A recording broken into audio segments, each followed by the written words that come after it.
All right, in this video, I'm gonna give you a quick little 4-for-1 airdrop route that you can hit 4 separate airdrops with the same pool of capital. Now, what we're going to do for this is bridge some funds to the Mode network. This is a new Ethereum layer 2 that has an airdrop campaign on right now. Then once we've bridged our funds to Mode, what we're going to do is stake them or restake them with the Renzo liquid restaking token. This is currently live on Mode, so you can natively stake with Renzo on the Mode L2.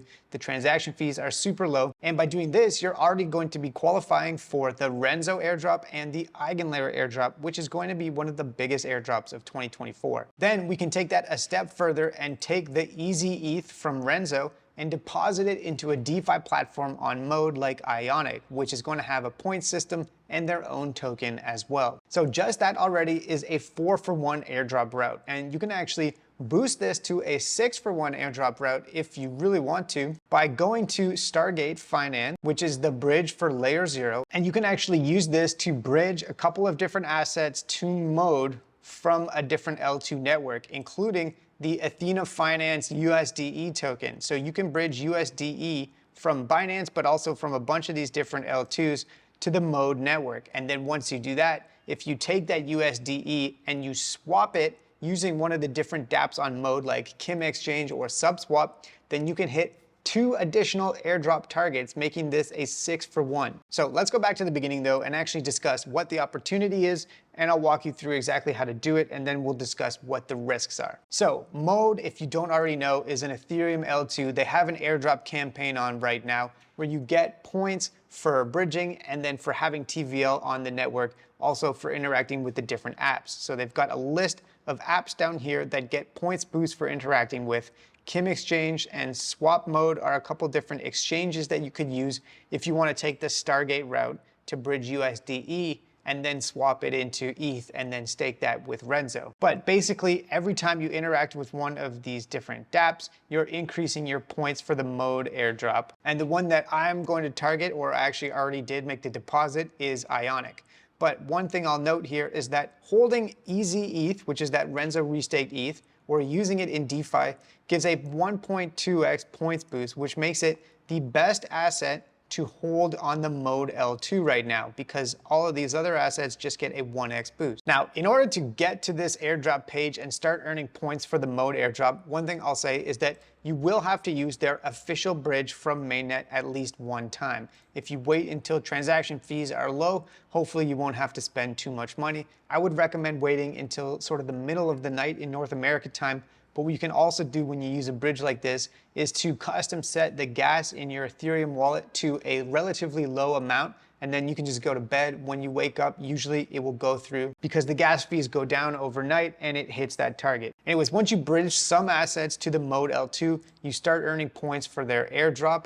And then if you want to bridge additional assets via the Stargate bridge, then that's that extra additional 1 or 2 airdrop targets with this same pool of capital. But once you have some ETH on the Mode L2, next you want to go to the Renzo staking app. So if we hit restake here, you can select which asset on which chain you want to stake. So just select the Mode network and then select ETH or wrapped ETH. And then basically you're going to swap that into ezETH, which is that liquid restaked ETH. You will automatically be earning points for the Renzo airdrop and EigenLayer. And once you do that, you have the ezETH token in your wallet. You're already earning that 1.2x boost for having that. But if you take it over to Ionic, go to markets, and then select ezETH, hit supply withdraw, you can supply those assets to this platform and qualify for an additional airdrop. Now, if we break down the actual yield, you earn a supply APR on Ionic of 0.72, which isn't that much. You earn points for the Ionic airdrop as well though. Then with Renzo, you earn an ETH staking APR of 3.36%. You earn points for these 2 airdrops here. Eventually, it will earn a restaking APR as well. And then, of course, there's the Mode airdrop points that we're earning too. So I just did this with 0.15 ezETH, about $600 this morning. So that is the strategy. I think this is a solid way to maximize capital efficiency and hit a bunch of different airdrops. I love EigenLayer. I'm into it on basically every wallet and every chain that I can. But with all that said, there's definitely risks associated with this, because every time we interact with a different smart contract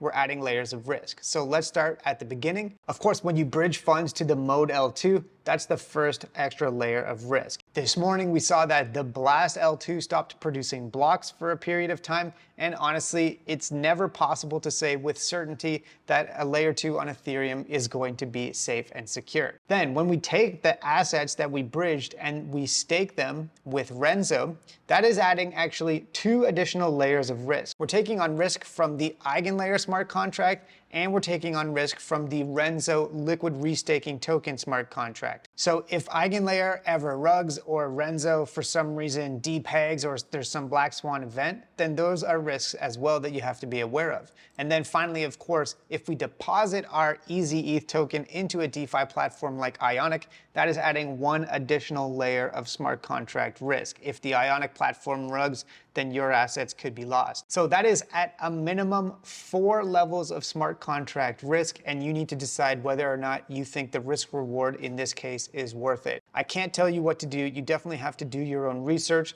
For me personally, I don't mind taking risks like this with this amount of capital, but everyone has to figure out what their own risk tolerance is for sure. Anyways, that is my strategy right now for the mode airdrop. Let me know what you think, and I'll see you in the next video. Have a great day.